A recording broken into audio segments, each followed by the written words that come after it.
Okay, Anamika. So I'm your host, Naba Zehra, and welcome to the Media Matters series under Fabulous. And I'm honored to have you with us. The pleasure is all mine. Yeah, well, before starting the questions and this whole insane conversation which we'll have today, I would like to inform you that this interview will be published on the website of Fabulous. So you can sign up to the Fabulous website and then you'll get the access to watch this interview. Okay. So shall we proceed with the questions, Anamika? Yes, absolutely. Okay, my very first question for you, Anamika, is that what sparked your passion for pursuing a career in arts, lifestyle, and entertainment journalism? So I did not always want to become a journalist, and that's primarily because I was a good student. And I think I became a particularly good student when I decided to study literature because I just felt that I was born to study literature. It was such an exciting course, especially in University of Delhi. The kind of syllabus they have is very, very exciting. And I wanted to become a lecturer. I basically wanted to, study further, go deep into it. And I had full support of my lecturers to do that. But mother was my elder brother had already chosen to be a lecturer, and he was, doing his PhD back in the day.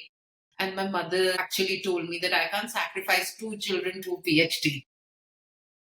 Very So enough. what do you do then? The only other profession, one of the few professions that support your passion for writing is to a certain extent journalism, because it's not creative writing or academically inclined writing, but still you put your skills of analysis to use, right? So that's one of the reasons. My mother was one of the major reasons why I decided to give this profession a shot. And also, I started 18 years ago, and 18 years ago, journalism was a totally different ballgame. Print was different, and things were transitioning to digital, but there was a lot of room for deeply analytical and thoughtful writing. So once I got into this profession, and it really, even from the time I decided that I want to study journalism, doors just opened up for me. Uh, and I just saw it as a sign that I need to be a part of this profession. Well, very, very great and interesting story. And the role of your mother for this profession was immense. Next question for you is that could you share your journey of transitioning from leading newsrooms in India to joining Khaleej Times in UAE? See, I came to the UAE because I got married to somebody who was working here. But journalism in any part of the world is very, very exciting. But when you move countries, and especially when you move countries for reasons like these, you have to start all over again. Now, I was already a mid-careerist. I think I had 8 or 9 years of experience by the time I left India.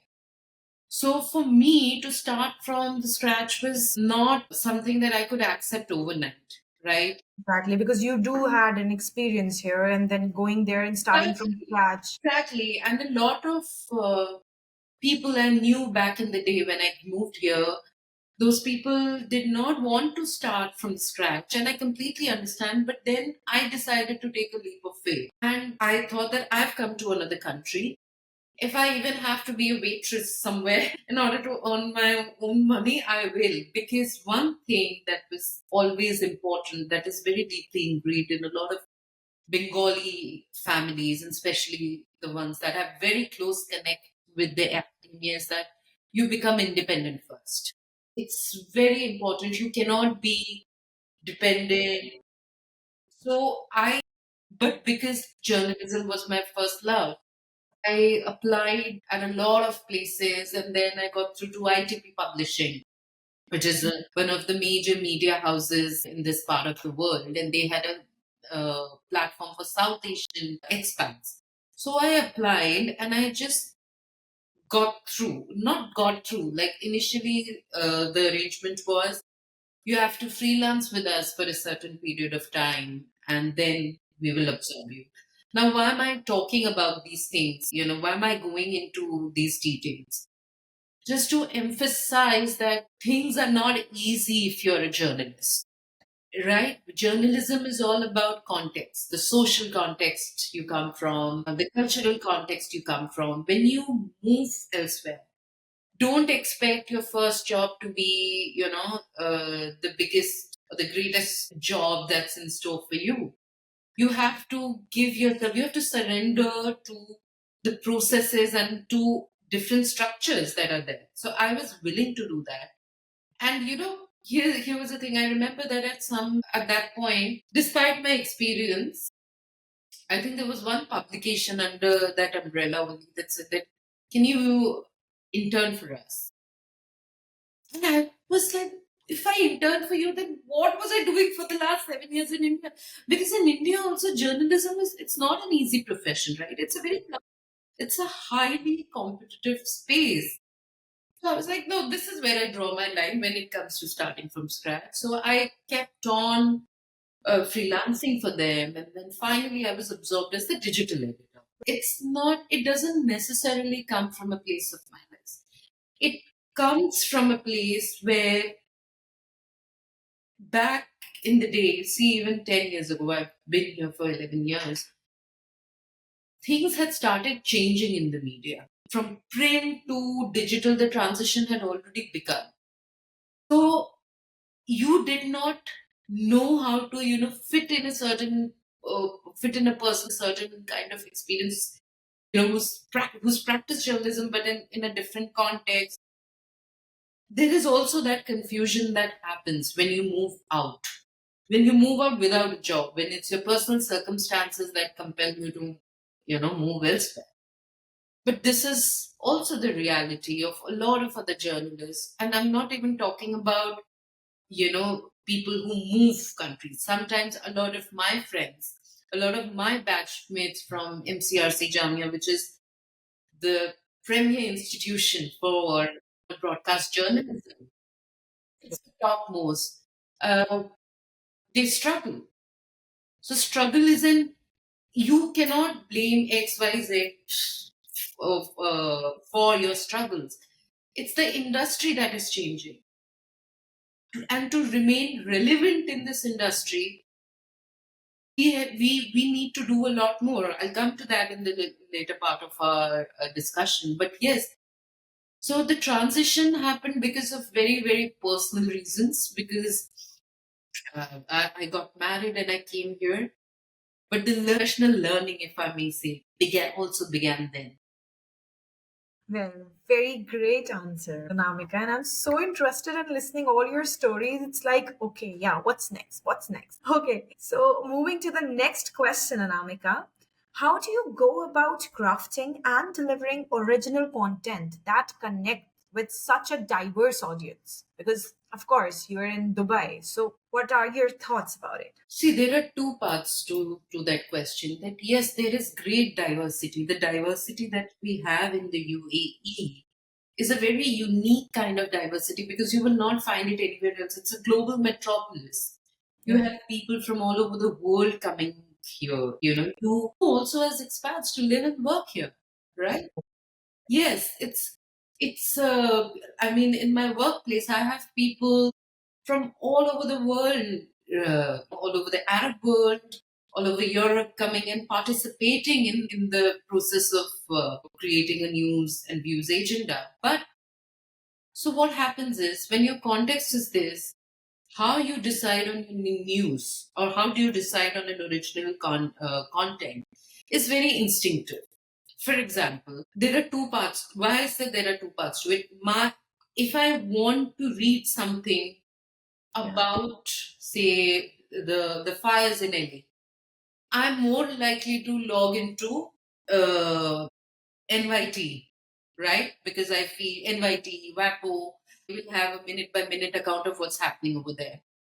But at the same time, it's not as if I will be any less affected or I will have any less curiosity about it than any other person.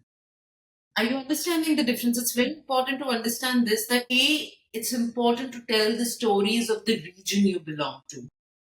But at the same time, it's very important to understand that have all become global citizens now. Yes. When something happens at the Oscars, we want to read about it, we want to discuss it, but then we don't think those people are Americans, those people are Hollywood celebrities, and their context is different. We participate in the world. We as South Asians participate in the world as equals now. It's actually very important Yes, it to is. participate.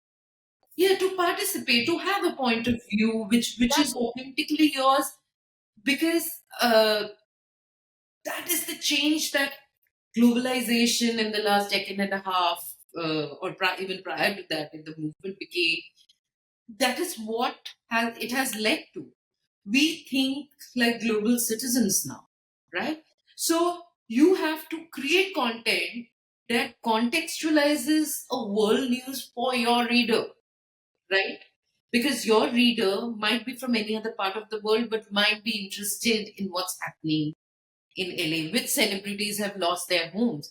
What does it even mean for a celebrity to lose a home, right? Exactly. But still, we were interested. That Yes, happened. This yes, happened. Yeah. yes.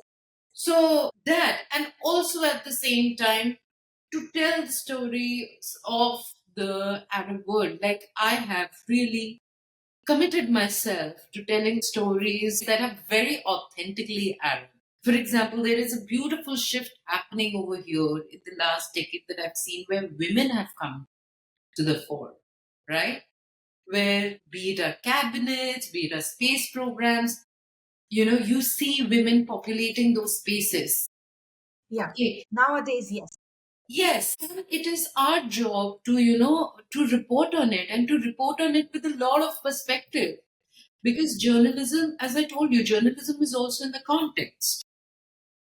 So at a time when a lot of Western media looks at whether it's India or whether it's our part of the world with certain preconceived notions, it's also our job to disperse people of those notions. That is why, so when I create original content or when my lovely, beautiful professionals I work with, when they create content, that is important. There is a lot of context, understand our culture, understand our sensibilities, and report on them accurately. So I mix a lot of the approaches for me very global. I will create something which is a global news and localize it probably. And at the same time, keep my ear to the ground and observe and try and understand what's happening in the Arab world. What are the shifts that are taking place? You. Can we move to the next question? Okay, Anamika, can you delve into your expertise on digital storytelling and explain it how it boosts audience engagement? When I joined ITP as a digital editor, right, I was following very tried and tested templates of okay, attention span is less, so create short form content that engages you. But at that point, what was digital essentially? A story, a picture, and a story. 250 word story with all your SEO keywords. If it clicks, it clicks. Have what the hell element in your story, right? We were either educating or we were entertaining back in the day.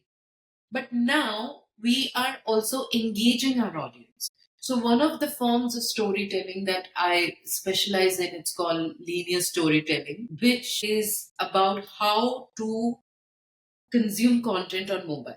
Now, most of us, we are accessing this digital space. We are reading most of our things on our phones, right? So it's very important to make that space more attractive and engaging for a reader that's reading an article. So linear storytelling is essentially about bringing all the elements of digital, audio, visual, graphics, then interactives, and telling a story through those. There is text also. Naba, the problem is that we're also doing a disservice by catering to an short attention span. Yes, actually, people do that. You know, because what's happening is that हम इससे ज्यादा नहीं पढ़ सकते, हम इससे ज्यादा आपको देंगे भी नहीं. The challenge that a lot of major publishing houses like NYT and Washington Post have taken up is that, okay, we will make sure that a reader invests in a long form story. How? They've created subscription models based on different formats of storytelling. So, linear storytelling means that you use a lot of video. You are scrolling because your natural hand movement is this. It's very rarely this, right? We scroll more than we swipe, right? So, when we are scrolling, you have one or two paragraphs of text, and then you see a graphic of, for example, if I'm doing a story on, the forest fires, telling the story, the graphic tells you the extent of the damage, how many people have died, right? Not everything needs to be written for a reader to understand, right? Yet, it is a visual break. आप सिर्फ text नहीं, you're also seeing a different, it's a break, visual break from the text. It's a graphic. Then there is a text coming in again. Then you have a video of a survivor talking about what has happened, right? What this form of storytelling does is it creates a longer engagement time from your or for your reader. And why is that important? Because a lot of people, even your potential advertisers, etc., are looking at how much time people are spending on your website. And why is that so? Because our page view ka metric le leं. Every website is ultimately changing page views. But your big tech is constantly, your Googles and all these major players, they're also changing the algorithm every now and then. To keep up with it is challenging. So probably, and I may be 100% wrong in saying this, but probably, and I'm open to being challenged on this, probably there's a need to create another model for online storytelling, right? Which is based on engagement. Engagement also matters right now. I'm pretty sure that a lot of my friends in India who work in Indian websites talk about the reader's attention. But I still feel that you need to experiment a lot more with different formats of storytelling in order to hold attention. You have to experiment so that you can understand that what is working on what in what audience, and it's very important to understand the audience as well. In fact, I will share one story with you which NYT did on one Shah Jahan painting, right? In any which way, that story is a long form, but it's told only through visuals. And here is a picture, and it points to different aspects, different elements in that picture. It is the most detailed form of storytelling that I have seen. It's as good as a long form story. हम long form लिखते हैं 2000 word की stories लिखते हैं, right? Yes. But there is a beautiful challenge over there because when you're telling a story visually, right, you cannot bluff. In our writing, sometimes we add in a fact, we add in one line which is beautiful, etc. But when you're telling a story through graphics and visuals, you cannot bluff. So it's based on pure information. Sure. Okay, can I move to the next question? Sure, sure, sure. Okay. So, what challenges have you faced and the opportunities have you discovered as a multi platform journalist navigating the digital era? Like just now you were suggesting things, and now the question is about your the opportunities and the challenges you faced. See, opportunities. I don't think I can emphasize enough on the windows of opportunities that have opened up for me in the current organization that I've been working in. And what has happened is that because I identify myself as multi platform, I wouldn't have done that 10, 15 years ago, not just because it's cool to call yourself a digital journalist. Actually, one of the major shifts in my career has been from digital to print. In ITP, I told you I was the digital editor, and then I moved to the magazine, Weekend magazine. Because magazines allow you to do the finest form of thinking. When you have to write 2,000 words on a subject, when you conduct the interview, there is no area you don't touch. Um, there's no facet of a personality that you stay away from. Are you getting what I'm saying? So, and that was in close conjunction with what I had wanted to do years ago. Remember, I wanted to get into research and everything. And I think that magazine journalism to myself helped me align myself accordingly. But the problem was that the world was already changing. You could not just have been a magazine journalist. Okay. Okay. So let's do a little bit of digital. What can be my speciality as a digital journalist? My speciality is not just the choice of stories, but also how I present those stories to you using different platforms. So as I went deeper and deeper into the challenges, the opportunities also came, right? Because I did not just want to sit and write. I wanted to see what is there in this world for me. Then, then a different aspect of digital journalism presented itself to me. And then I remember one of the most life defining moments for me has been my mother's diagnosis of Alzheimer's disease, which I'm is sorry to hear that. one of the singularly most underreported issues, I think, in India.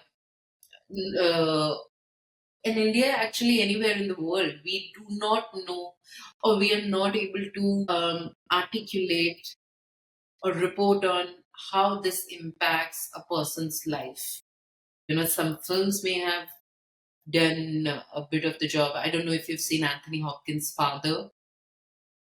He won an Oscar for it. What happens is, and this is what I've always been a writer essentially. So I look at things from a slightly philosophical point of view that you exist because your mother knows who you are, your family knows who you are. Exactly. We exist also in relation with others because how others perceive us, how others see us, how others interact with us.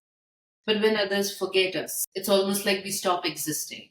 And that particular, and all of it happened during the period of the pandemic. And that made me think that no, my voice has to go beyond writing. Okay, it has to be in the form of public speaking. So I started with a TEDx. I just written a column on the experiences of dealing with an Alzheimer's patient during the pandemic, during the lockdown. And mind you, when somebody has Alzheimer's, or in the early stages at least, it's very important for them to be in society, to be among people, and that is exactly what lockdown was against. So I started I have written a column, and then I was invited by Ames in Patna branch to give a TED talk. I could not go there in person, so I had to deliver it remotely. And just that one TED talk and the whole experience of catharsis, because a lot that I was dealing with inside came out, made me think of public speaking as another opportunity, right? Which is not very different or outside of journalism. Yeah, it's not. Of course, it's a part of it. In journalism is about creating a discourse. Yeah. So when you create a discourse, you have to be able to speak about it publicly, right? So being in this field, I also encourage my team right now to do many, many things at the same time because that we cannot, journalists, in my opinion, in my humble opinion, somebody may happily disagree. You cannot just do one thing and be happy with it, Yes. Yes, for sure. right? We look down on hustle culture, but it was hustling that opened the doors for me, that okay, you want me to freelance for like 9, 11 months? I'll do that. I did not actually end up freelancing for ITP for 11 months. I think I was absorbed because my bosses were very kind and very happy with my work. If I carry an ego with myself, and I just tell everyone around that no, I will not do this because I carry the weight of experience with me, then it will not, it will put everyone off. Take pride in your experience, but don't take it for granted that everybody will be blown away by it. You know? And why I say that journalists have to do many things, because people often only associate us with certain form of altruism, right? Which may well be the case. Like there is a certain romanticism about public interest journalism, but journalists also have to pay bills, which nobody talks about. Exactly. And nobody ever talk about that. Nobody talks about. You Yeah, know, when we go out and when we meet people, our counterparts in other professions, they are settled very differently, right? They are settled. But we are still trying to find our feet in a profession where changes are happening every single day because our profession is related to information and the modes of communication and information are changing every day through data, through different tools, right? Yeah. So how can we then just write something or just go to a studio and say something in front of a camera and feel that yes, we've done our job? We have to do many things, whether being a good public speaker, whether it is being more sensitive to the commercial needs of an organization, whether it is about doing justice to also your core work, which is journalism, right? You have to wear many, many hats together, which the previous generation of journalists didn't really have to. yes. We do have examples of, say, Veer Sangvi or Khadar writing, reporting in a print media and also, being engaged in an electronic medium. But that is no longer a choice anymore. You have to do it. Right. Because this is also the age of convergence. This is also the age where you want one editor to look at everything. One editor should write, present, even shoot, mind you. For some of the assignments that we go to, we just have one editor who fixes the camera, shoots and gets away and probably edits the story, makes the podcast himself.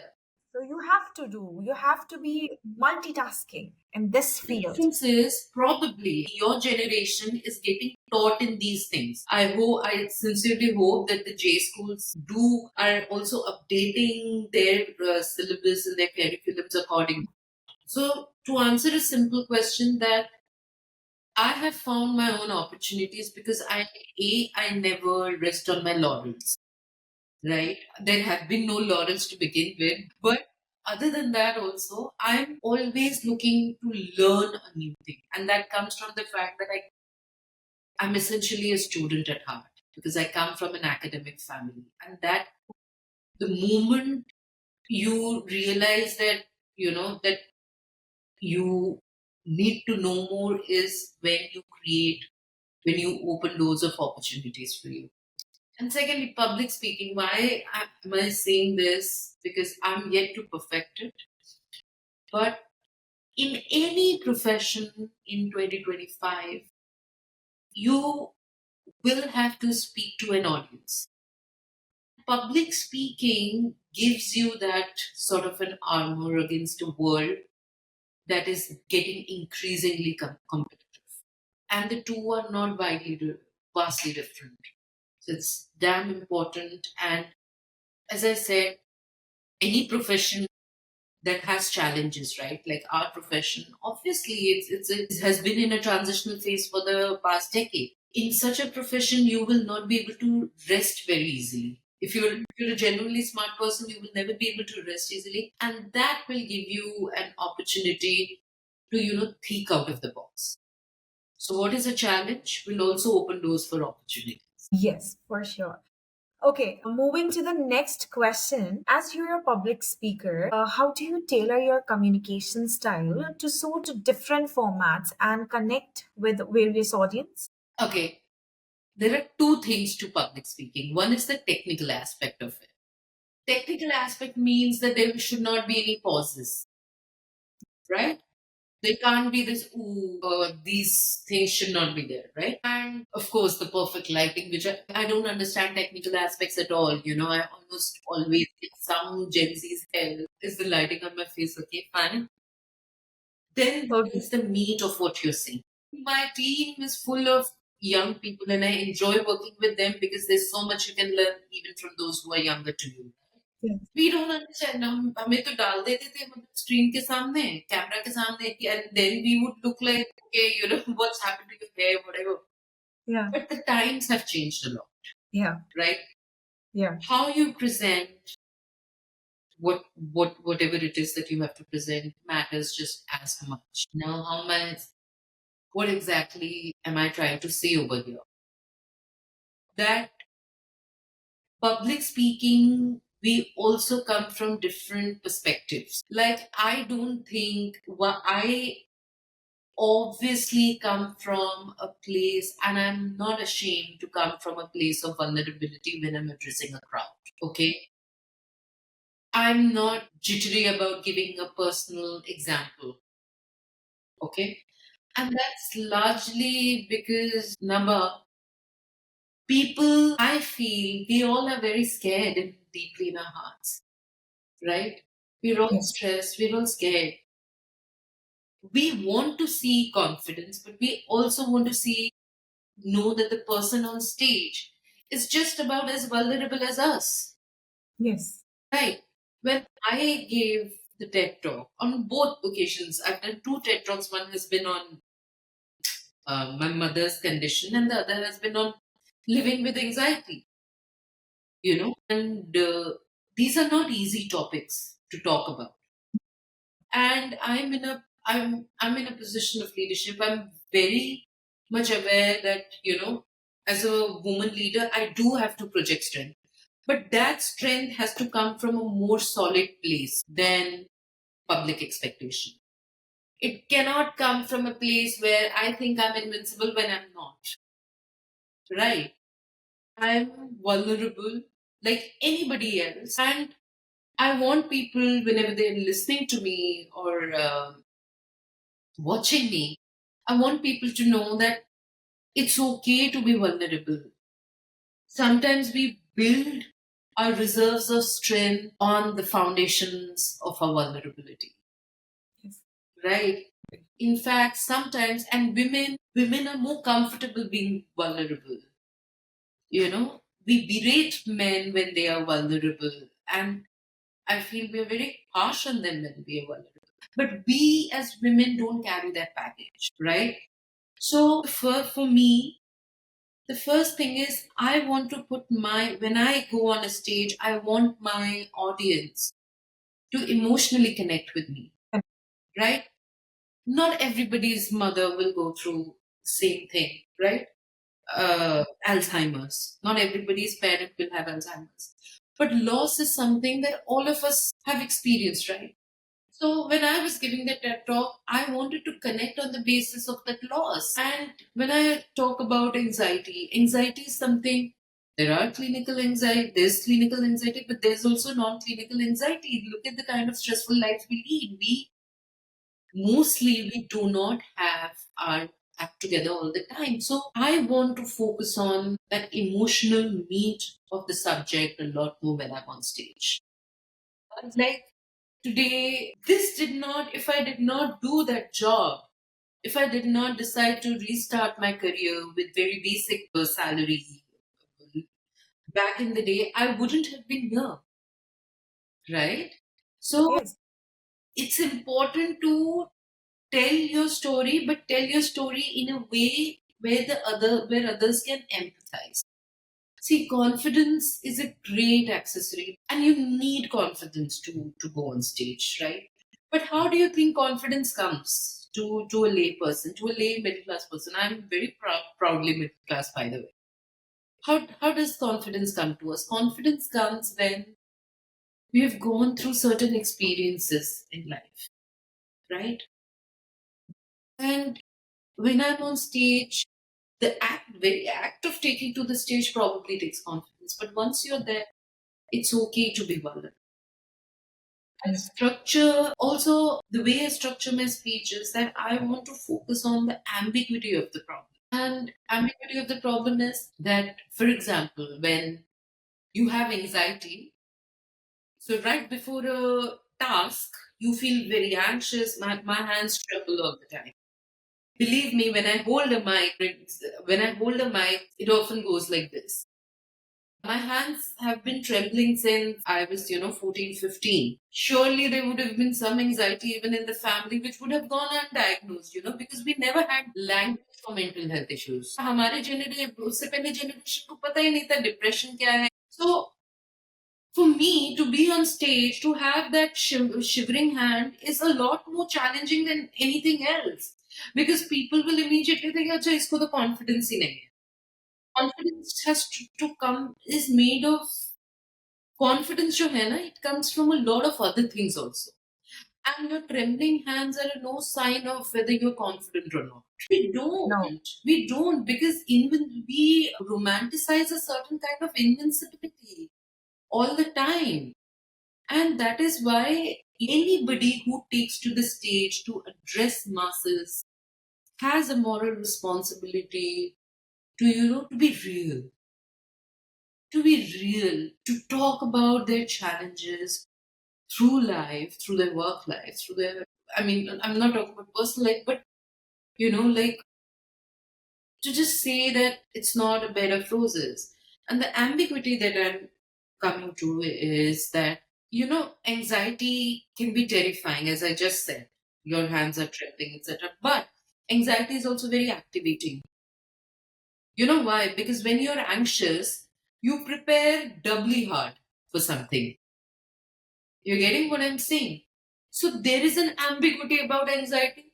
If you have anxiety, you also have self doubt, but but it also makes you prepare and probably over prepare.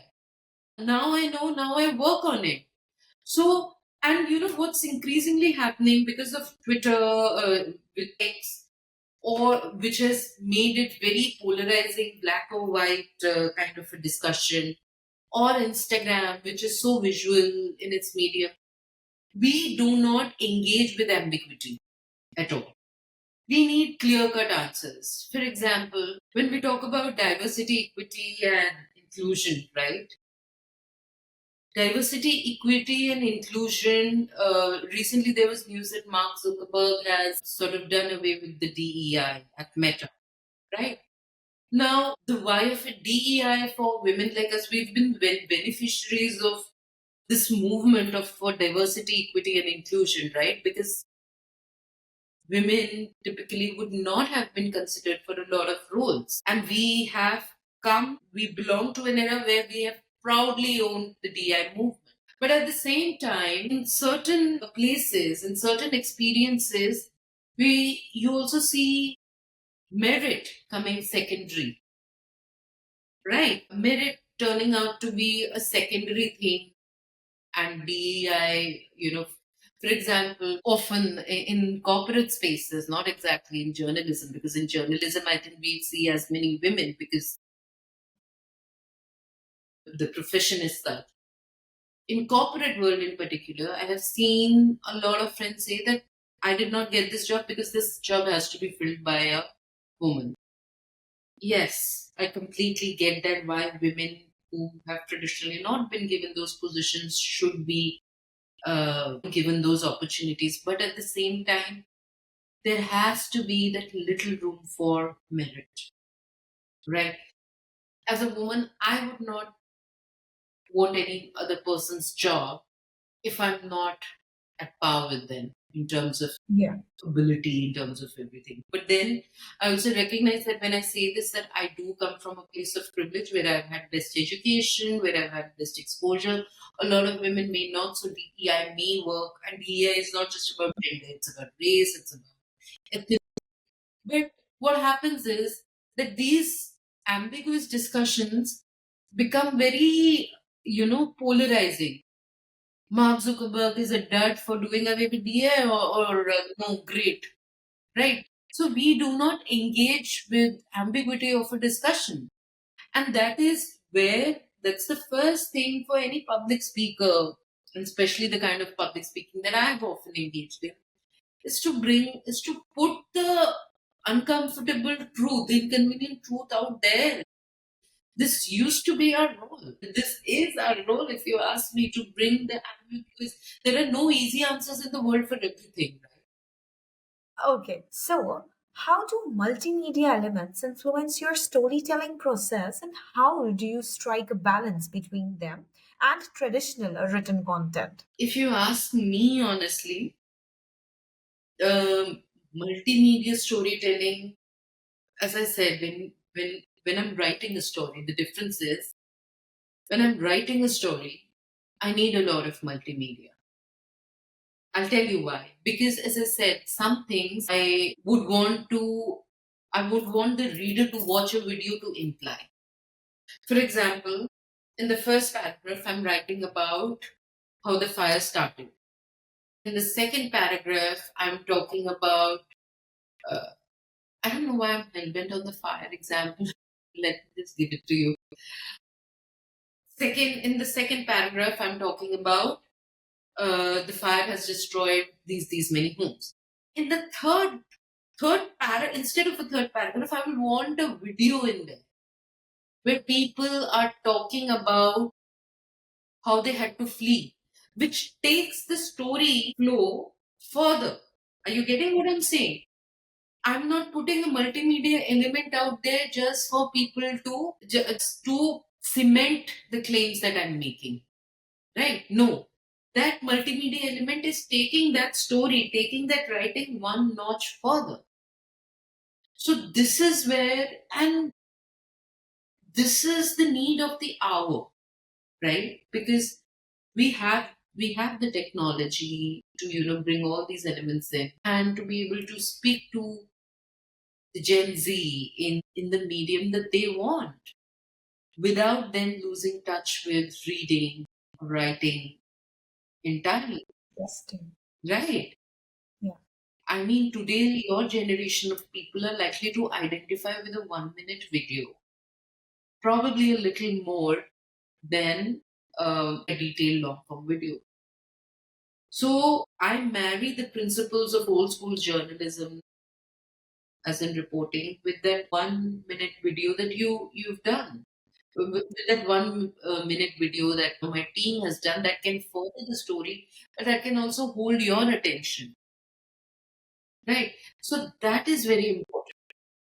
But other than that, I'm talking about marrying it in traditional press. Right? कि हम सिर्फ लिखे नहीं. We're also speaking to a modern audience in the mediums they understand it. But as a standalone, if you ask me how multimedia storytelling is important, it is everything.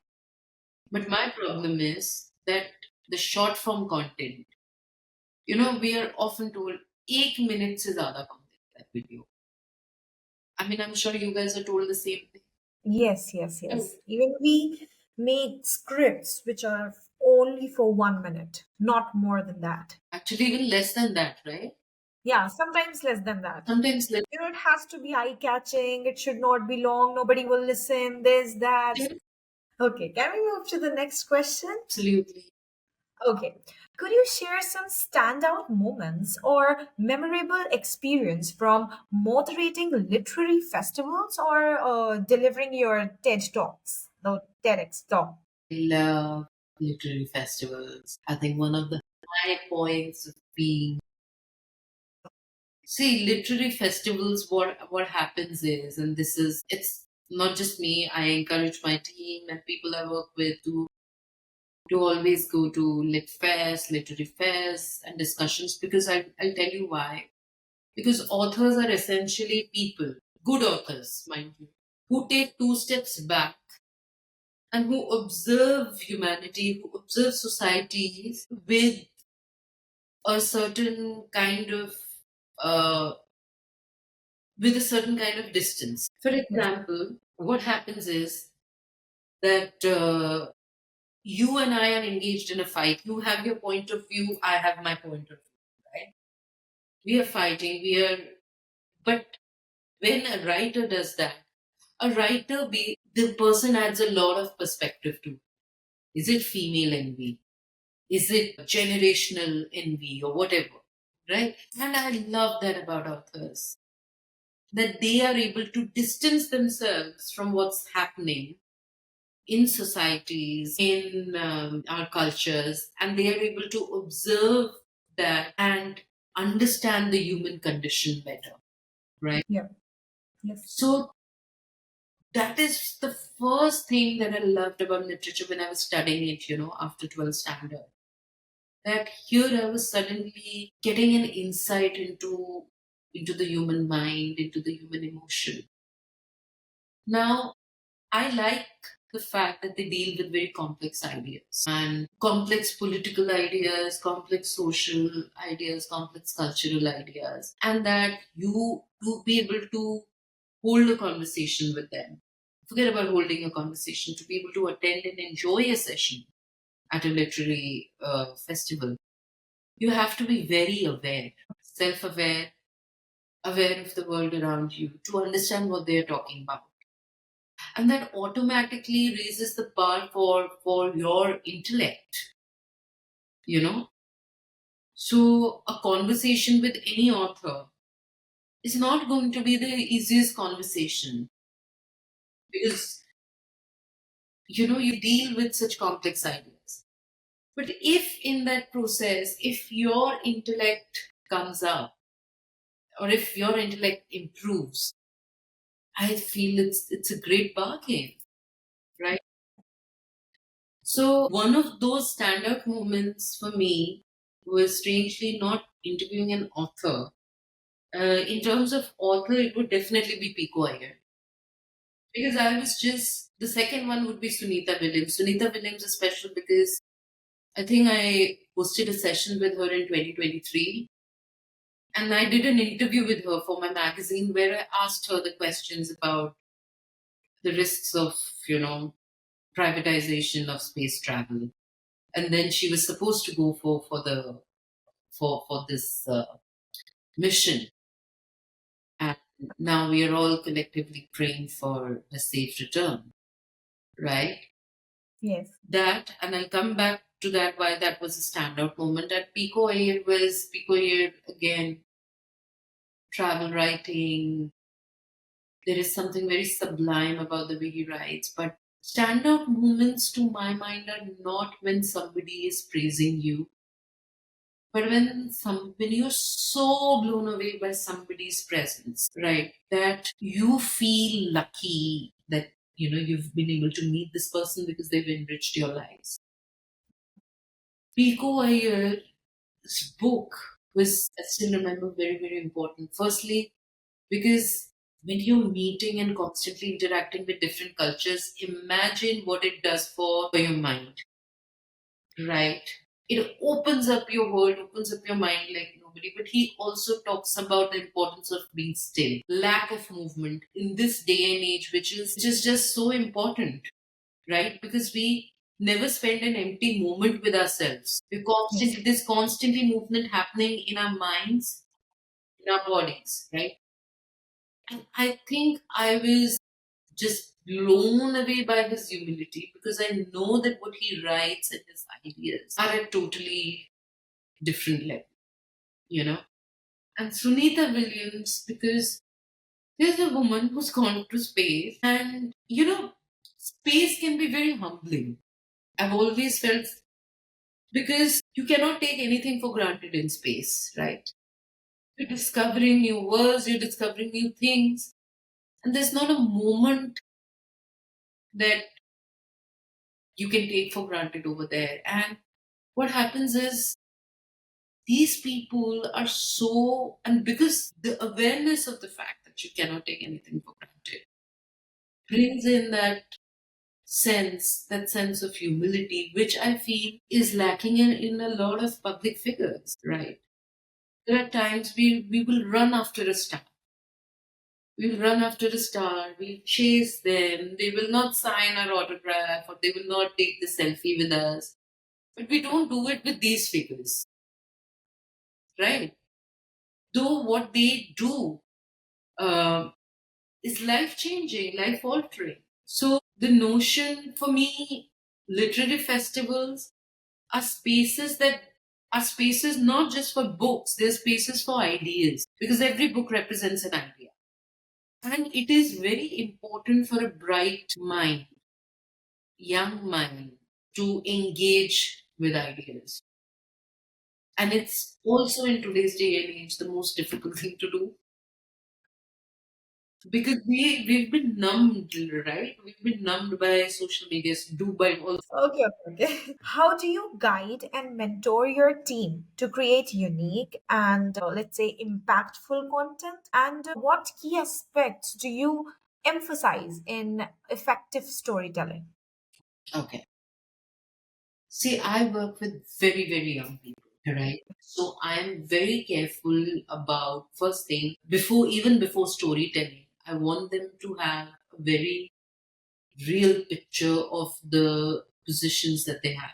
They're very fortunate to be in a position to be able to tell stories, to be able to meet some of the most fantastic people around. And my simple way of articulating that to them is drawing from my own experience as a professional, where I know that for any position of a journalist in any media house, there are 200, 2,000 more people and probably more competent people who would be vying for that position. But if that has come to you, don't take it for granted.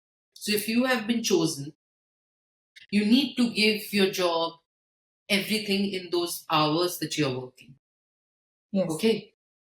It's a great privilege to be a journalist also in a way because we meet so many people, right? We meet so many people, and especially in features because we don't have the beat system कि आप education ही cover करें. So our world is very big. So that if our world is big, our worldviews have to support that. So that is why. And the moment you are writing a story, whether you're writing it through multi, it has to be a definitive story. This definitive storytelling was an idea that was at the heart of our work in Tehelka when I used to work there. That many people will write profiles of one person. Many people will interview that one person and let them.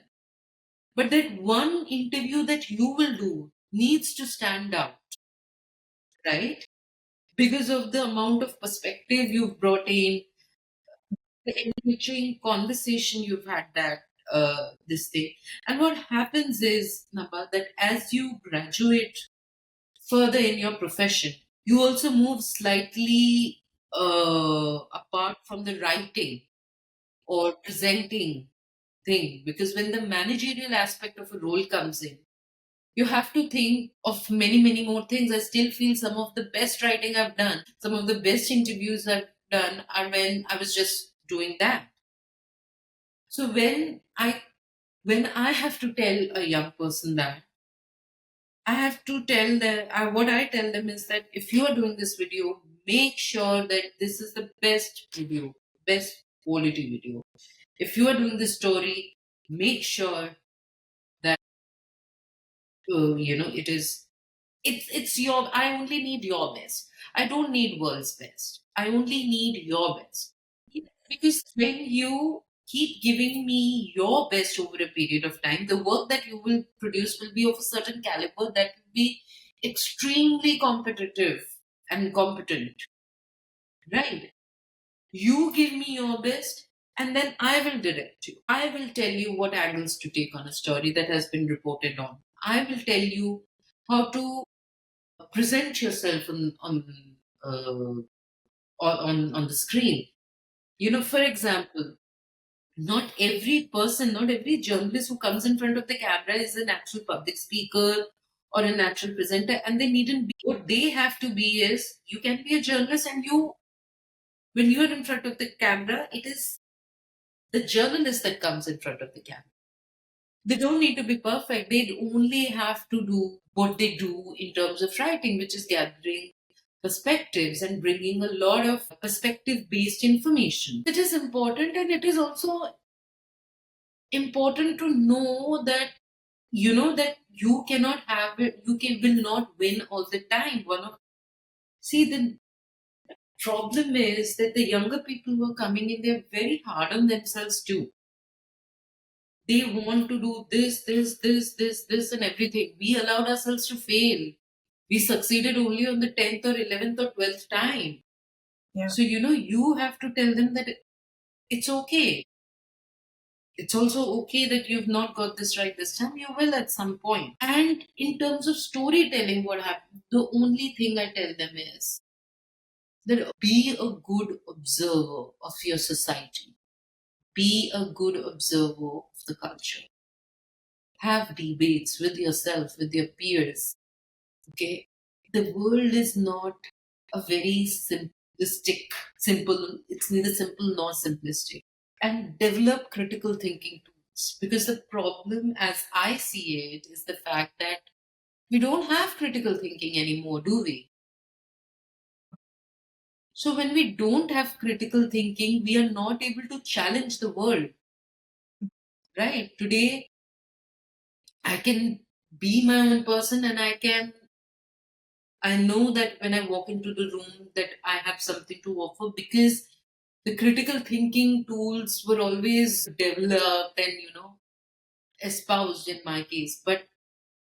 And critical thinking is the most important thing when you're a journalist. Yes, it is. Of course. Don't Younger people now, they are living at a time when there is a certain amount of wokeness about things, which also drives people away from any real ambiguity. And either there is wokeness or there is simplification. So if you do not have those critical thinking faculties, you will not be able to operate in life, and you will certainly not be able to operate as a journalist. Very, very well said. Okay, into the next question and our last question of the day. What emerging trends or developments in art and lifestyle journalism exist? You, I mean, I really want to know what lifestyle journalists excites you the most, and which one are you eager to explore further? I see trends changing in formats of storytelling. I don't see lifestyle journalism necessarily changing much, though, I am slightly taken in by what, NYT and what many Western publications produce. Because, for example, there was a piece on Giselle Pellicot, the 74-year-old woman who took her husband, the 74-year-old French woman who took her husband to court, who had apparently in her younger years drugged her and got men to rape her. And there was a piece written by Vanessa Friedman, who had who is the fashion, who mostly writes on fashion and lifestyle. And she just did a very simple piece on how her appearance, Giselle Pellicot had also demanded that her trial be made public. So, it was a very visual spectacle. And she decoded what her dressing actually means. She looks like a regular grandmother, any regular French woman. But how the simplicity of those outfits also conveyed power, right? And there was a famous thing she said, that shame, Giselle Pellicott had said, shame has to switch sides, right? Because women don't take on their perpetrators, because the shame often comes to them when they are violent. So shame has to switch sides. And she did a beautiful piece in NYT decoding how her appearance, how her body language communicated this. And that is the kind of writing that I would want to do. I would want to get better at. Because this requires a lot of analysis, a lot of time. Time is also a luxury for journalists, right? Whether it is in India or here, we're packing our days with a lot more than what we should be doing, right? But writing something like this requires a thoughtful analysis, thoughtful discussions with a lot of your peers. This is what excites me as a journalist, because we are tasked with telling somebody else's stories with a lot of empathy, but also with a lot of objectivity. But, you know, I think there's also space to actually bring in a lot more understanding of lifestyle, how lifestyle impacts society. For example, this was a fashion piece, not fashion piece, but this was a very, outwardly she was commenting on her clothes, etc., on her appearance, while not taking away the gravity of the situation, right? So this is where lines blur between news and features. And increasingly, the trend in the West is Western journalism is featureized storytelling, whether it is multimedia or whether it is written word. You, gone are the days when a reader used to read you for five W's and one H. Now the reader gets that with the Twitter news breaks on social media these days, so they get that there. People are coming to read you because you add perspective, and that perspective has to be built with a lot of knowledge and a lot of analysis, right? So, in a lot of Western press, they are talking about even hardcore news and war reporting is filled with perspective. So, featureized storytelling is future, and what we call, lifestyle journalism, for example. A lot of people will say, "Oh, it's about fashion. Oh, it's about beauty. Oh, it's about this." Lifestyle is about how people lead their lives, how the rich lead their lives, and also how the not so rich lead their lives.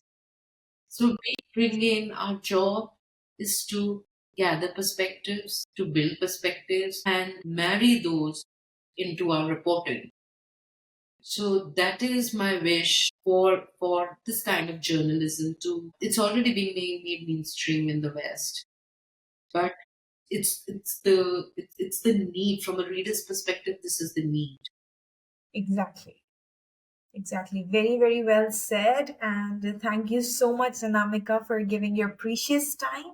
It was pleasure to have you here with us.